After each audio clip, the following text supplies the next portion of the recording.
If you clicked on this video, you're probably part of the majority of people who took music lessons growing up and then stopped playing. That's right. If you're like most people, you don't play anymore. And why is that? It sounds like there's something in music education that just isn't working. Because let's be honest, if you spent years learning to play an instrument and then never touched it again, something isn't working. I'm Nicole Kovar, and I'm the founder and director of Piano and More, a music studio here in Northern Virginia. And I've been running the studio for about 9 years now, and I've seen it all. I have had students that thrive. I've seen students burn out. I've seen students tell me, gee, I wish I had this experience the first time I started playing. And I even have parents that tell me, I wish I had this experience growing up. And this is why we built Piano and More. It's not just to offer good quality lessons, but to rethink how music education should make you feel. Our goal for our students is that they fall in love with their instrument so much that they will be musicians for life.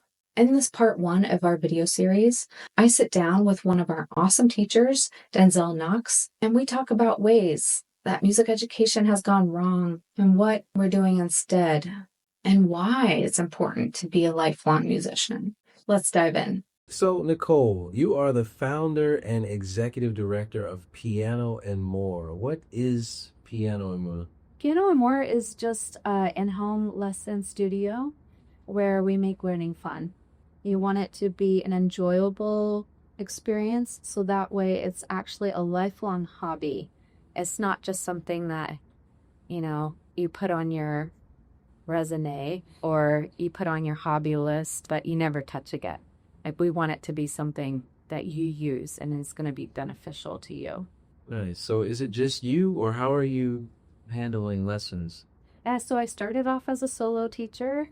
After grad school and college, I would just teach as a side hustle on my own and grew a waiting list. And I guess I got the courage to make it a business and start hiring other teachers to work with me. And it ended up kind of working out. And so now we're at a place where, like, to date, I've hired and trained 50 teachers, around that number.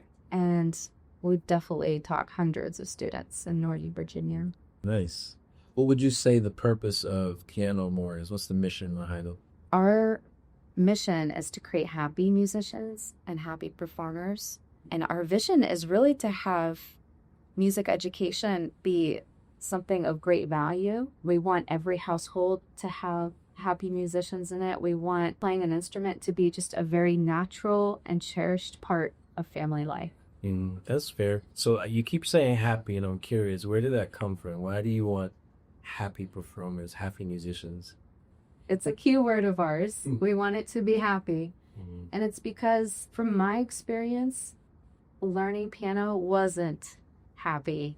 It wasn't a good experience. It was this tug and pull between me and my mom. Like, she'd tell me, go practice your your piano music. And I didn't want to. I wanted to go play with my friends or whatever. And then I didn't really connect to my teachers so much. I didn't learn the songs I wanted to learn. So it was not the best experience. And when I started talking to other teachers, sometimes it was very similar.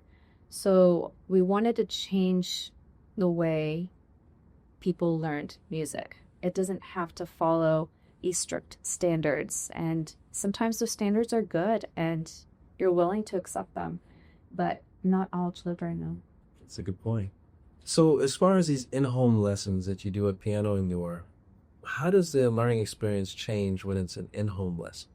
So sometimes I know parents are rushing from one activity to another and they hit some traffic. And so they're 10 minutes, 15 minutes late.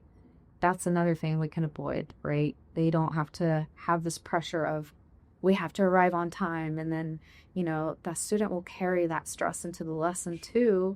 And then it can be disruptive. And it takes a while to get to that groove where they feel safe and comfortable again, to where they can actually absorb new information. So that's also completely eliminated.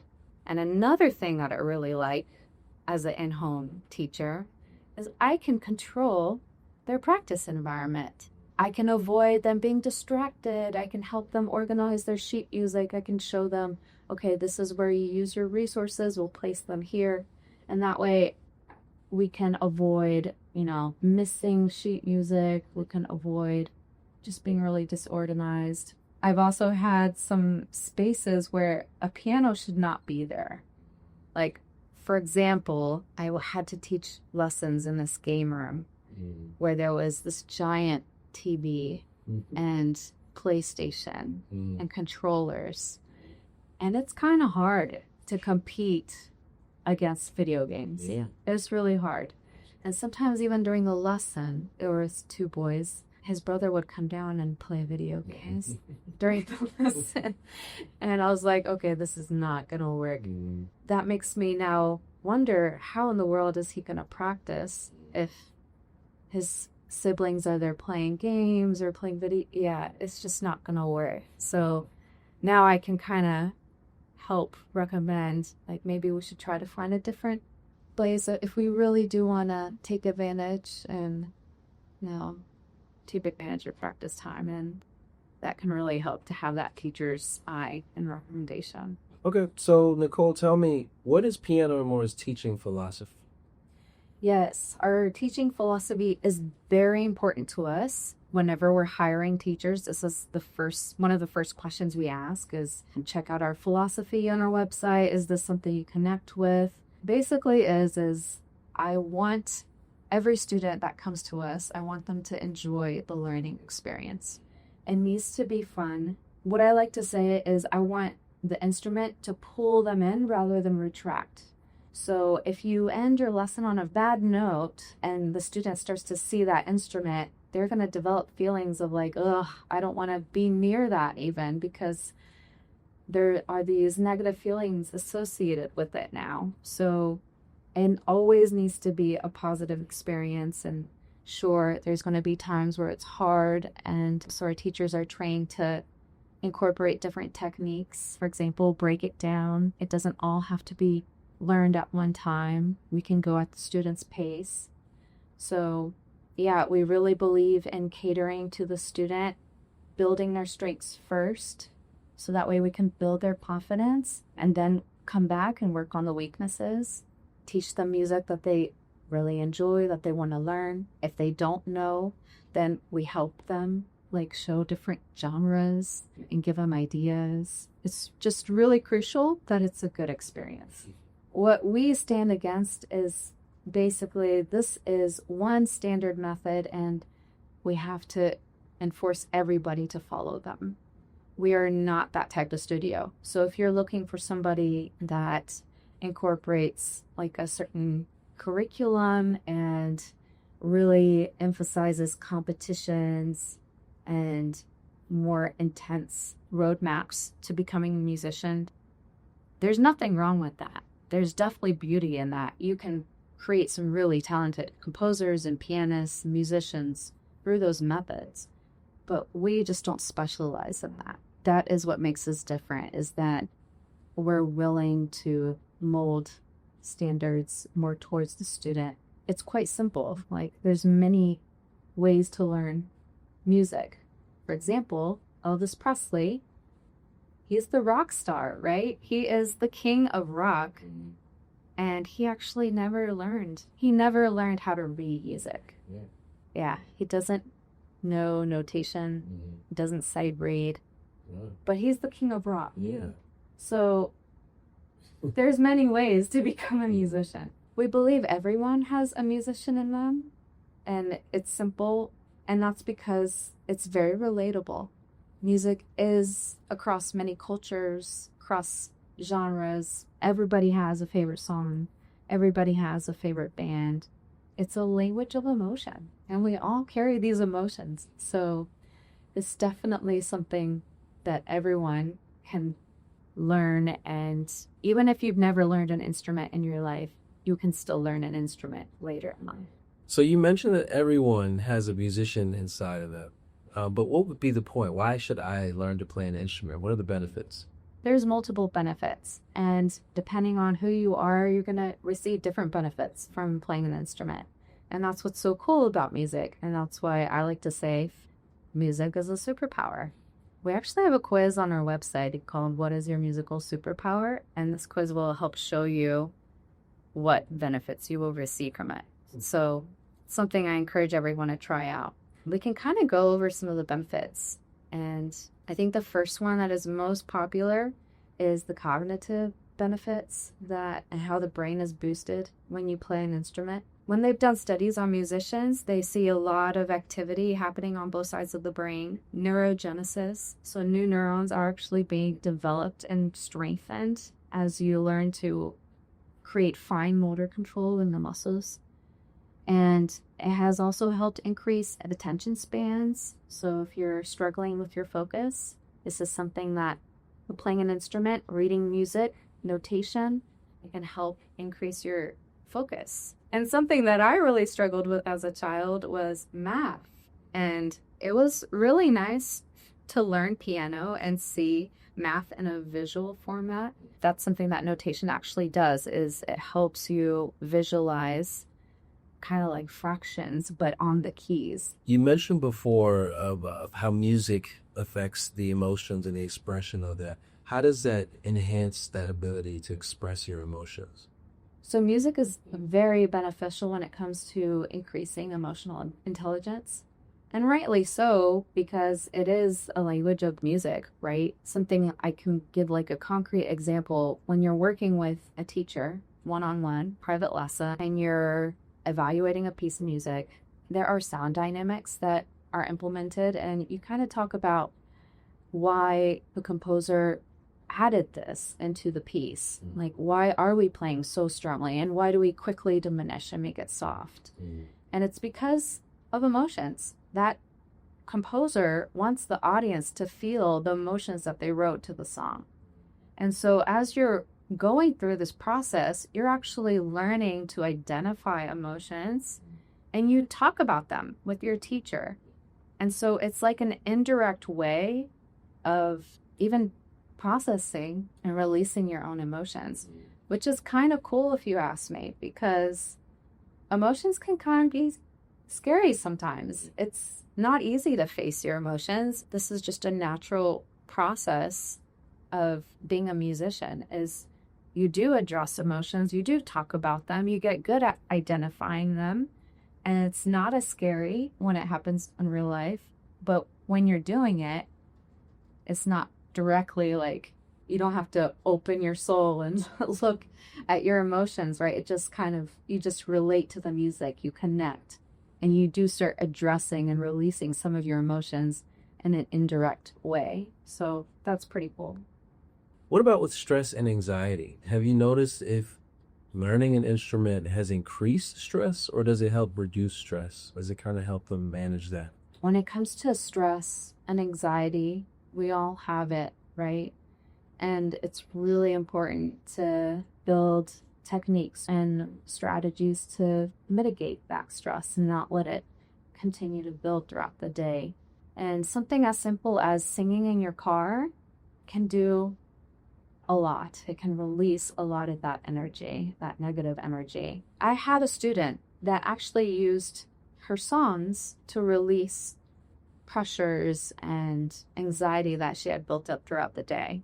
So she would literally come home from school, and it would be like 8 or 9 p.m. at night, because she also had like basketball practice, and she had, you know, the social drama club thing or theater or something.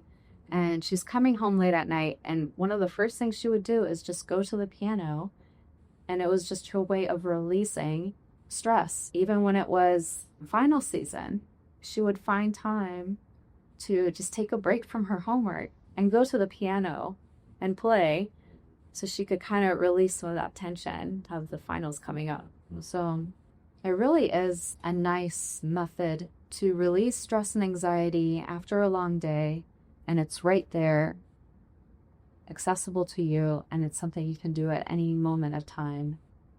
So that's one example of being able to play your instrument and use it to release anxiety and stress.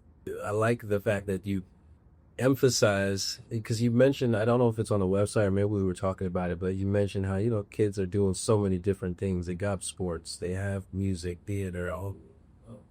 We don't want to be the extra stress, but we're not just another thing to do when we're actually helping them get through something, whether it be stress or, figuring themselves out and being able to express themselves. So yeah, I like, when a student starts with you, do you notice any changes in like their self-esteem or in their confidence? Some other benefits that come from playing an instrument is it does boost your confidence.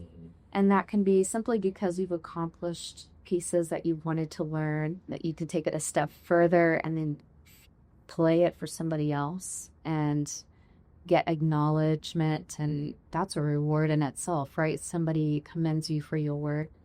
So that's one way of using it. Another way that musicians use often is just being able to meet other people, right? If you move to a new town and you're trying to make connections, why not find a musician group or a jam session and get to meet people, strengthen relationships. If your child is really struggling with confidence and maybe making friends in a new space, music can be a good icebreaker. One example is we had a student that was very, very shy. She didn't want to play for her teacher, let alone an audience. But over time, she started to realize, I'm good at this. I'm good at music. Her confidence would build every time she learned a new piece, especially if that piece was one that she really liked. And slowly, she started to share it with her parents and with her friends. And over time, as you start to build your skill and you start to experiment a little bit more, push the skill that you've learned a little bit further, you do build confidence. So much so that this little girl is able to perform on a stage at a recital in front of 20, 30 people, and she did it successfully. So that's just one example of a little girl that was able to build her confidence. And it was definitely a joy to see that transformation. So to learn these different instruments that you guys are teaching these students, do they already have to be creative to do so? Is that something they naturally have to have? I think creativity is often overlooked. It's not seen as this area that I really need to explore and develop, which I think just being a creator, I like to think of myself as a creator because I like to write music and I like to compose and I like to write stories, but I just see it so sad because that's where there's so much personal fulfillment and there's so much exploration you can do of yourself. You get to know who you are by exploring your mind and how creative you can be. And it brings a source of pride to you because when you explore your creativity, you can find solutions to problems. You start to think outside the box, you think a little differently than your friends, and they see that as unique. It's such a shame that it's overlooked, and music definitely amplifies that, and something that gives you a lot of permission to explore. So yeah, it's one of my favorite things about music, is being able to amplify and explore your creativity. I think we need more hobbies that don't include a screen. It's so easy, like after a long work day, you just want to decompress. And so you'll turn on a favorite show or watch a movie or scroll through TikTok, Instagram. And the problem with those things is you're on a screen again after being on a screen probably the entire office day. And you don't feel good about it afterwards, especially if you're spending hours and hours just kind of laying around. So having a hobby where you're playing music, playing an instrument, when you finish that, there's a sense of accomplishment because you are sharpening your brain, you are progressing, you are, using all of your senses, your ears, your eyes, maybe not taste.